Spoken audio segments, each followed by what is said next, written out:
എല്ലാവർക്കും ഒരിക്കൽ കൂടി ബെസ്റ്റോ യൂട്യൂബ് ചാനലിലേക്ക് സ്വാഗതം.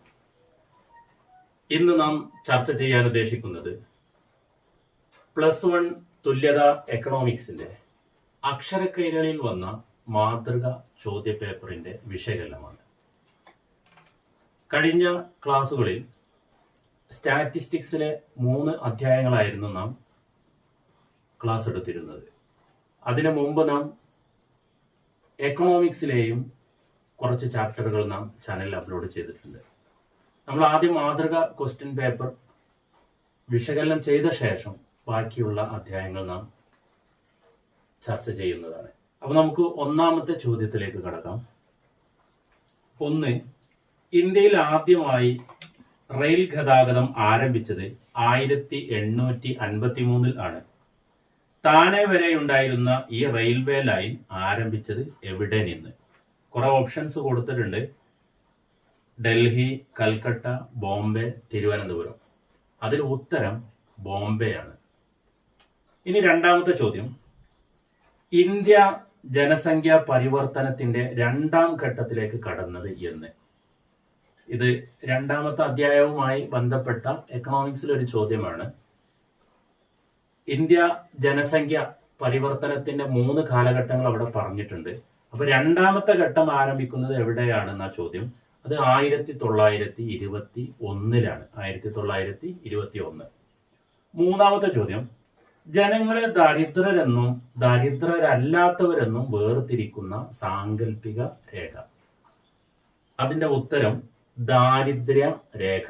ഇവിടെ കുറെ ഓപ്ഷൻസ് ഉണ്ട്, അതിൽ ആൻസർ മാത്രമാണ് പറയുന്നത് ദാരിദ്ര്യ രേഖ.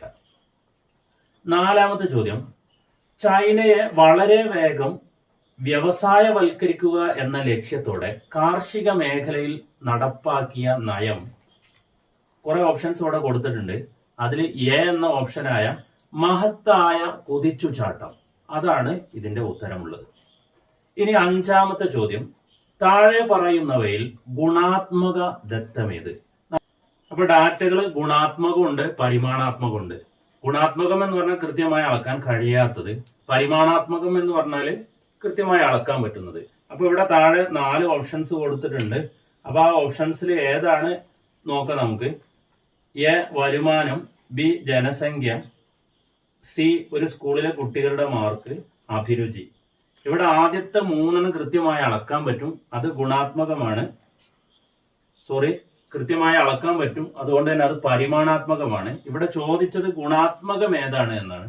അപ്പൊ ഇവിടെ 4ാമത്തതാണ് ഉത്തരം അഭിരുചി. അഭിരുചി നമുക്ക് കൃത്യമായിട്ട് അളക്കാൻ കഴിയില്ല. ഇനി അടുത്ത 6ാമത്തെ ക്വസ്റ്റ്യൻ, ഇന്ത്യയിൽ ആദ്യ പഞ്ചവത്സര പദ്ധതി ആരംഭിച്ച വർഷമേത്? 1951. ഒരുപാട് ഓപ്ഷൻസ് ഉണ്ട്, നമുക്ക് ഉത്തരം മാത്രം മനസ്സിലാക്കി വെക്കുക. 1951 ആദ്യ പഞ്ചവത്സര പദ്ധതി ആരംഭിക്കുന്നത്. 7ാമത്തെ ചോദ്യം, യഥാർത്ഥ സർവേ നടത്തുന്നതിന് മുമ്പ് നടത്തുന്ന പരീക്ഷണ സർവേ ഏതാണ്? അതിന് ഉത്തരം പൈലറ്റ് സർവേ. ഇവിടെ പ്രാഥമിക സർവേ എന്നൊക്കെ ഉണ്ട്, അതല്ല അതിന്റെ ഉത്തരം പൈലറ്റ് സർവേ. സ്ഥിരമായി ചോദിക്കുന്ന ഒരു ചോദ്യമാണിത്. അപ്പൊ പൈലറ്റ് സർവേ എന്നാൽ എന്ത് എന്നും ചോദിക്കാറുണ്ട്. അല്ലെങ്കിൽ ഇതുപോലെ യഥാർത്ഥ സർവേ നടത്തുന്നതിന് മുമ്പ് നടത്തുന്ന പരീക്ഷണ സർവേ ഏതാണ് എന്നും ചോദിക്കാറുണ്ട്. അപ്പൊ ഇതിന്റെ ഉത്തരം പൈലറ്റ് സർവേ. ഇനി 8ാമത്തെ ചോദ്യം, പരസ്പര ബന്ധമുള്ള ഒരു കൂട്ടം ചരങ്ങൾക്കുണ്ടാകുന്ന മാറ്റങ്ങൾ അളക്കാനുള്ള സ്റ്റാറ്റിസ്റ്റിക്കൽ ഉപാധി ഏതാണ് എന്നാണ്. അപ്പോൾ ഇതിന്റെ ഉത്തരം സൂചകാംഗങ്ങൾ. നമ്മൾ സ്റ്റാറ്റിസ്റ്റിക്കൽ മെത്തേഡുകൾ ഒരുപാട് പഠിച്ചിട്ടുണ്ട്. മീൻ, മീഡിയൻ, മോഡ്, അതുപോലെ തന്നെ quarter deviation, mean deviation, standard deviation, ഇങ്ങനെ തുടങ്ങിയ ഒരുപാട് അളവുകൾ. അതുപോലെ തന്നെ കോറിലേഷൻ അഥവാ സഹബന്ധം, സൂചകാംഗം. അപ്പൊ ഇവിടെ ഈ ചോദ്യത്തിന് ഉത്തരം സൂചകാംഗങ്ങളാണ്. അതായത് പരസ്പരം ബന്ധമുള്ള ഒരു കൂട്ടം ചരങ്ങൾക്കുണ്ടാവുന്ന മാറ്റങ്ങൾ അളക്കാനുള്ള സ്റ്റാറ്റിസ്റ്റിക്കൽ ഉപാധി. അതിനുത്തരം സൂചകാംഗങ്ങൾ എന്നാണ്.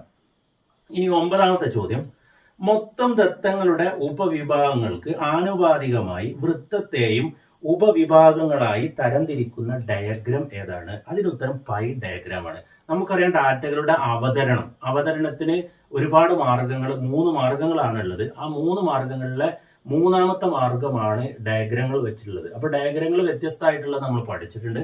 അതിലെ ഈ വൃത്തവുമായി ബന്ധപ്പെട്ടുള്ളതാണെങ്കിൽ അത് പൈ ഡയഗ്രാം, അത് ഓർമ്മ ഉണ്ടാവണം. പൈ ഡയഗ്രാം ആണ് ഇതിന്റെ ഉത്തരം. ഇനി 10ാമത്തത്, ഒരു ശ്രേണിയിലെ നിരീക്ഷണ മൂല്യങ്ങളെ ആരോഹണ ക്രമത്തിലോ അവരോഹണ ക്രമത്തിലോ എഴുതുമ്പോൾ മധ്യസ്ഥാനത്ത് വരുന്ന മൂല്യം ഏതാണ്? അതിന് ഉത്തരം മീഡിയൻ. നമുക്കറിയാം കേന്ദ്രീയ പ്രവണതയുടെ അളവുകൾ 3 ഉണ്ട്: മീന്, മീഡിയൻ, മോഡ്. മീൻ എന്ന് പറഞ്ഞാൽ തന്നിരിക്കുന്ന സംഖ്യകളൊക്കെ കൂട്ടുക എന്നിട്ട് എണ്ണം കൊണ്ട് ഹരിക്കുക. അതിനെയാണ് നമ്മൾ മീൻ എന്ന് പറയുന്നത്. മീഡിയൻ എന്ന് പറയുന്നത് ആരോഹണ ക്രമത്തിലോ അല്ലെങ്കിൽ അവരോഹണ ക്രമത്തിലോ എഴുതിയ ശേഷം മധ്യത്തിലുള്ള സംഖ്യ, അതാണ് മീഡിയൻ. ഏറ്റവും കൂടുതൽ ആവർത്തിക്കപ്പെടുന്ന സംഖ്യ ഉണ്ടെങ്കിൽ അതാണ് മോഡ്. അപ്പൊ ഇങ്ങനെയുള്ള ഈ 3 കാര്യങ്ങൾ മനസ്സിലാക്കി വെക്കുക. അപ്പൊ ഇവിടുത്തെ ചോദ്യത്തിന്റെ ഉത്തരം മീഡിയൻ ആണ്. ഇനി 11 മുതൽ 15 വരെയുള്ള ചോദ്യങ്ങളിൽ ഏതെങ്കിലും 4 എണ്ണത്തിന് ഉത്തരം എഴുതുക. 2 മാർക്കാണുള്ളത്. അപ്പൊ അതിനനുസരിച്ചുള്ള ഉത്തരങ്ങളാണ് നിങ്ങൾ എക്സാമിന് എഴുതേണ്ടത്. പക്ഷെ നമ്മൾ ഇവിടെ ഈ ചോദ്യത്തിന്റെ ഏകദേശം വിശദമായ രീതിയിലുള്ള ഉത്തരങ്ങൾ നൽകും. അപ്പൊ നമുക്ക് 11ാമത്തെ ചോദ്യത്തിലേക്ക് കടക്കാം. ബ്രിട്ടീഷ് ഇന്ത്യയിൽ നിലനിന്ന ഏതെങ്കിലും 2 ഭൂനികുതി സമ്പ്രദായങ്ങളുടെ പേരെഴുതുക. ഇത് എക്കണോമിക്സിലെ 1ാമത്തെ ചാപ്റ്ററുമായി ബന്ധപ്പെട്ട ചോദ്യമാണ്. അപ്പൊ ഇവിടെ നമ്മൾ പഠിച്ചിട്ടുണ്ട് ജമീന്ദാരി സമ്പ്രദായം, അതുപോലെ തന്നെ മഹൽവാരി സമ്പ്രദായം, റയറ്റുവാരി സമ്പ്രദായം. ഇവിടെ 2 എണ്ണമാണ് ചോദിച്ചിട്ടുള്ളത്, പക്ഷെ 3 എണ്ണം ഞാനിവിടെ പറഞ്ഞു. ഒന്നുകൂടെ പറയാം: ജമീന്ദാരി സമ്പ്രദായം, മഹൽവാരി സമ്പ്രദായം, റയറ്റുവാരി സമ്പ്രദായം. ഇനി 12ാമത്തെ ചോദ്യം, 20, 30 എന്ന ക്ലാസിന്റെ ഈ 2 ക്വസ്റ്റ്യൻ ഉണ്ട് ഇവിടെ. ക്ലാസ് ഇന്റർവെൽ എഴുതുക, ക്ലാസ് മധ്യാങ്കം കണ്ടുപിടിക്കുക. അപ്പൊ നമ്മള് കണ്ടിന്യൂസ് സീരീസിലാണ് ഈ ഒരു രീതിയിൽ വരുന്നത്. ഇതാണ് 20, 30 എന്ന് പറയുന്ന ക്ലാസ്, അതായത് 20 മുതൽ 30 വരെയുള്ള ക്ലാസ്. ഇതിന്റെ ക്ലാസ് ഇന്റർവെൽ എഴുതാം. അപ്പൊ ഇത് തമ്മിലുള്ള വ്യത്യാസമാണ് ഈ ഇന്റർവെൽ എന്ന് പറയുന്നത്. അപ്പൊ 1ാമത്തെ ചോദ്യത്തിന് ഉത്തരം 10 ആണ്. 2ാമത്തെ ചോദ്യം ക്ലാസ് മധ്യാങ്കം കണ്ടുപിടിക്കുക എന്നുള്ളതാണ്. അപ്പൊ ഇത് 2 കൂട്ടിയിട്ട് പകുതി എടുക്കുക എന്നുള്ളതാണ്. അപ്പൊ 20 + 30/2. അപ്പോ 50, 50/2 = 25. ഇതിന്റെ മധ്യത്തിലുള്ള സംഖ്യ എഴുതിയാലും മതി. 20ന്റെയും 30ന്റെയും മധ്യത്തിൽ വരുന്ന സംഖ്യ 25. ഇങ്ങനെ നമുക്ക് കണ്ടുപിടിക്കാം. ഇതിന്റെ യഥാർത്ഥ രൂപം ഇതാണ്: 2 സംഖ്യകളും കൂട്ടിയിട്ട് അതിന്റെ എണ്ണം കൊണ്ട് ഹരിക്കുക അല്ലെങ്കിൽ പകുതി എടുക്കുക. ഇനി നമുക്ക് അടുത്ത ചോദ്യത്തിലേക്ക് കടക്കാം. 13ാമത്തെ ചോദ്യം, പ്രൊജക്ട് രൂപീകരണത്തിൽ ശ്രദ്ധിക്കേണ്ട നടപടിക്രമങ്ങൾ ഏവ? ഇത് സ്റ്റാറ്റിസ്റ്റിക്സിലെ 9ാമത്തെ അധ്യായവുമായി ബന്ധപ്പെട്ടതാണ്. അതിൽ ടെക്സ്റ്റ് ബുക്കിലെ പേജ് 138 നോക്കിയാൽ നമുക്ക് വിശദമായിട്ട് കാണാൻ പറ്റും. അപ്പൊ അതിൽ എന്തൊക്കെയാണ് വരുന്നത് നോക്കാം. അതിന്റെ സ്റ്റെപ്പുകൾ: പ്രശ്നത്തെ തിരിച്ചറിയുക അഥവാ പഠന മേഖല നിർണയിക്കുക. അടുത്തത് പഠന ഗ്രൂപ്പിനെ തെരഞ്ഞെടുക്കുക. പിന്നെ നമ്മൾ നേരത്തെ പഠിച്ച സ്റ്റാറ്റിയുമായി ബന്ധപ്പെട്ട ദത്തങ്ങളുടെ ശേഖരണം, ദത്തങ്ങളുടെ വർഗീകരണവും അവതരണവും, അപഗ്രഥനവും വ്യാഖ്യാനവും, ഉപസംഹാരം, ഗ്രന്ഥസൂചിക. ഇത്രയും കാര്യങ്ങളാണ് പ്രൊജക്ട് രൂപീകരണത്തിൽ ശ്രദ്ധിക്കേണ്ട നടപടിക്രമങ്ങൾ. ഇനി നമുക്ക് 14ാമത്തെ ചോദ്യത്തിലേക്ക് കടക്കാം. മുതലാളിത്ത സമ്പദ് വ്യവസ്ഥയും സോഷ്യലിസ്റ്റ് സമ്പദ് വ്യവസ്ഥയും തമ്മിലുള്ള 2 വ്യത്യാസങ്ങൾ എഴുതുക എന്നുള്ളതാണ്. അപ്പൊ എന്താണ് മുതലാളിത്ത സമ്പദ് വ്യവസ്ഥ, എന്താണ് സോഷ്യലിസ്റ്റ് സമ്പദ് വ്യവസ്ഥ? ഇത് 2 മനസ്സിലാക്കി കഴിഞ്ഞാൽ നമുക്ക് ഉത്തരം എഴുതാൻ പറ്റും. അപ്പൊ ഇത് എക്കണോമിക്സിലെ 2ാമത്തെ അധ്യായമായ സ്വാതന്ത്ര്യാനന്തര ഇന്ത്യൻ സമ്പദ് വ്യവസ്ഥ, ഈ അധ്യായത്തിലെ ചോദ്യമാണ് ഇതുള്ളത്. അപ്പൊ എന്താണ് മുതലാളിത്ത സമ്പദ് വ്യവസ്ഥ? എന്താണ് മുതലാളിത്ത സമ്പദ് വ്യവസ്ഥ എന്ന് പറഞ്ഞാൽ നമുക്കറിയാം, എല്ലാ ഉൽപാദന ഉപാധികളും സ്വകാര്യ മുതലാളിമാരുടെ ഉടമസ്ഥയിലും നിയന്ത്രണത്തിലുമുള്ള സംവിധാനത്തെയാണ് നമ്മൾ മുതലാളിത്ത സമ്പദ് വ്യവസ്ഥ എന്ന് പറയുന്നത്. അവിടെ എന്ത് ഉൽപ്പാദിപ്പിക്കണം, എങ്ങനെ ഉൽപ്പാദിപ്പിക്കണം, ആർക്ക് വേണ്ടി ഉൽപ്പാദിപ്പിക്കണം എന്നിങ്ങനെ തുടങ്ങിയിട്ടുള്ള കേന്ദ്രീയ പ്രശ്നങ്ങൾക്ക് പരിഹാരം കാണുന്നത് വില സംവിധാനമാണ്. വില സംവിധാനത്തിലൂടെയാണ് കാണുന്നത്. അതായത് അവിടെ സ്വകാര്യ മേഖലക്കാണ് പ്രാധാന്യമുള്ളത്. അതുപോലെ തന്നെ എന്തെങ്കിലും പ്രശ്നങ്ങളോ പരിഹാരങ്ങളോ ഒക്കെ വരുമ്പോൾ അതിന്റെ കേന്ദ്രീയമായിട്ടുള്ള തീരുമാനങ്ങൾ എടുക്കുന്നതും സ്വകാര്യ മേഖലയാണ്. അപ്പൊ സ്വകാര്യ മേഖലക്കാണ് പ്രാധാന്യം. അപ്പൊ ഇതാണ് മുതലാളിത്ത സമ്പദ് വ്യവസ്ഥയുമായി ബന്ധപ്പെട്ടത്. ഇനി എന്താണ് സോഷ്യലിസ്റ്റ് സമ്പദ് വ്യവസ്ഥ എന്ന് പറഞ്ഞാൽ, എല്ലാ ഉൽപാദന ഉപാധികളും ഗവൺമെന്റിന്റെ ഉടമസ്ഥതയിലും നിയന്ത്രണത്തിലുമുള്ള സമ്പദ് വ്യവസ്ഥക്കാണ് നമ്മൾ സോഷ്യലിസ്റ്റ് സമ്പദ് വ്യവസ്ഥ എന്ന് പറയുന്നത്. അപ്പൊ നമ്മൾ നേരത്തെ പറഞ്ഞ എന്ത് ഉൽപ്പാദിപ്പിക്കണം, എങ്ങനെ ഉൽപ്പാദിപ്പിക്കണം, ആർക്ക് വേണ്ടി ഉൽപ്പാദിപ്പിക്കണം എന്ന് തുടങ്ങിയിട്ടുള്ള കേന്ദ്രീയ പ്രശ്നങ്ങൾക്ക് പരിഹാരം കാണുന്നത് ഒരു കേന്ദ്രീകൃത ആസൂത്രണ സമിതിയായിരിക്കും.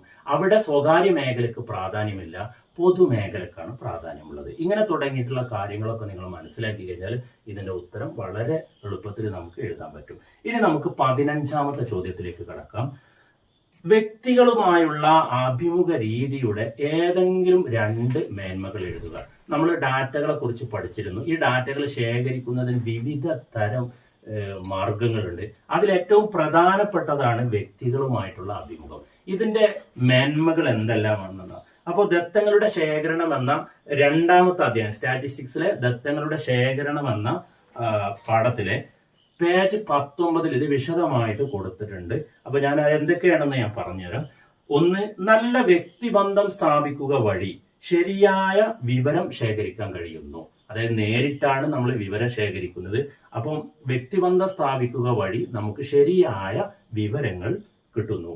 2ാമത്തത്, വിവരദാതാവിന് അന്വേഷണവുമായി ബന്ധപ്പെട്ടുണ്ടാകുന്ന എല്ലാ സംശയങ്ങളും ദൂരീകരിക്കാൻ കഴിയുന്നു.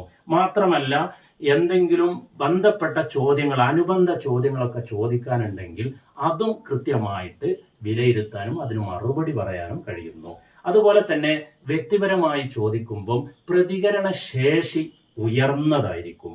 അതുപോലെ ചോദ്യങ്ങളുമായി ബന്ധപ്പെട്ട ദുർവ്യാഖ്യാനമോ അല്ലെങ്കിൽ തെറ്റിദ്ധാരണകളോ വരുമ്പോൾ വിവരദാതാവിന് ഇങ്ങനത്തെ പ്രശ്നങ്ങളൊക്കെ, സംശയങ്ങളൊക്കെ ഉണ്ടാകുമ്പോൾ അത് തീർത്തു കൊടുക്കാൻ ഈ അന്വേഷകന് സാധിക്കുന്നു. ഇതൊക്കെയാണ് ഒരു പ്രാഥമിക അല്ലെങ്കിൽ വ്യക്തികളുമായുള്ള അഭിമുഖ രീതിയുടെ പ്രത്യേകതകളും മേന്മകളൊക്കെ. ഇനി നമുക്ക് 15 വരെയുള്ള ചോദ്യങ്ങളാണ് ഇപ്പൊ നമ്മൾ ഡിസ്കസ് ചെയ്തിട്ടുള്ളത്. ബാക്കിയുള്ള ചോദ്യങ്ങൾ നമുക്ക് അടുത്ത വീഡിയോയിൽ ചർച്ച ചെയ്യാം. അതിൽ നമുക്ക് സ്റ്റാറ്റിയുമായി ബന്ധപ്പെട്ട കുറച്ച് കണക്കുകളൊക്കെ ചെയ്യാനുണ്ട്. സ്ഥിരമായി പരീക്ഷയ്ക്ക് വരുന്ന ചോദ്യങ്ങളാണ്. അപ്പോൾ ആ വീഡിയോ നിങ്ങൾ എല്ലാവരും വെയിറ്റ് ചെയ്യുക. ഓക്കെ, എല്ലാവർക്കും താങ്ക് യു.